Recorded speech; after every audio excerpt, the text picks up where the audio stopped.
দেখো, যে কোনো আত্মা দ্বারা এইসব সাধন ভজন হয় না। কারণ সব আত্মাই কিন্তু সবকিছু, সব ক্ষমতা তাদের থাকে না যে সব আত্মাই এই সাধন ভজন বা এই ক্রিয়ার মধ্যে তারা সিদ্ধি দিতে পারে। কোনো ফাঁকা জায়গায় সাধনা হবে, নির্জন স্থান চাই, বন বা অরণ্যের মধ্যে সাধন জায়গা তুমি করতে পারো। গৃহে তো হবেই না, চতুষ্পথে করতে পারো, নির্জন চতুষ্পথ, সেখানেও তুমি এসব সাধনা করতে পারো। এই যে মন্ত্র বা এই যে সাধনার সময়, এই সাধনার সময় কিন্তু তারক ব্রহ্ম নাম কর্ণগত করা যাবে না, এটাও বলে দিলাম। তাহলে তোমার কিন্তু আর এই তপস্যা হবে না।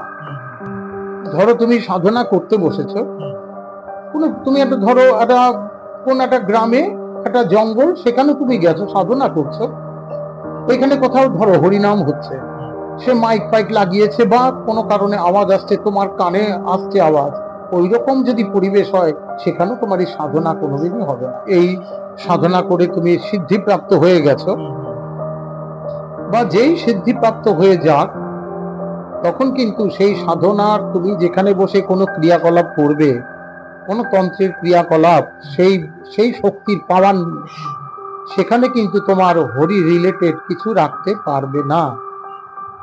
যারা প্রেত তপস্যা করেছে, প্রেত সিদ্ধ হয়েছে মনে করো, তারা কিন্তু কখনো ওই শ্রীকৃষ্ণের নাম বলো বা শ্রীকৃষ্ণের মূর্তি বলো, সেখানে তারা কোনো প্রতিষ্ঠাও রাখবে না।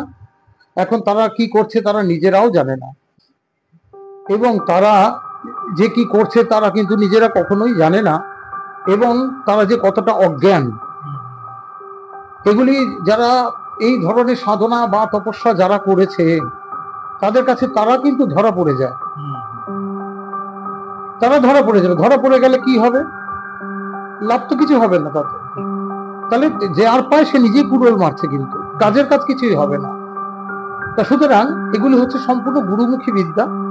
এই গুরুমুখী বিদ্যা ছাড়া এই বই কিনবে, মার্কেটে তো বই প্রচুর পাওয়া যায়, বই কিনবে, বই আনবে, বই দেখবে, বই পড়বে, ব্যাস সেও একজন বড় প্রেত সিদ্ধ হয়ে গেল, পিশাচ সিদ্ধ হয়ে গেল, অনেক কিছু দেখা যায়।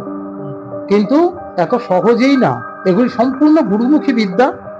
গুরু যতক্ষণ মুখ থেকে না বলবে কোনো কাজ, এই সব সাধনায় যারা চলাফেরা করে বা সাধনায় যারা লিপ্ত হয়, ওই বই পুস্তক পড়ে পড়ে সব সময় হয় না, আমি বারবার বলছি, কিন্তু এখানে কিন্তু গুরু সঙ্গ করতে হয়, গুরু সঙ্গ করতে হয় বা সাধু সঙ্গ করতে হয়।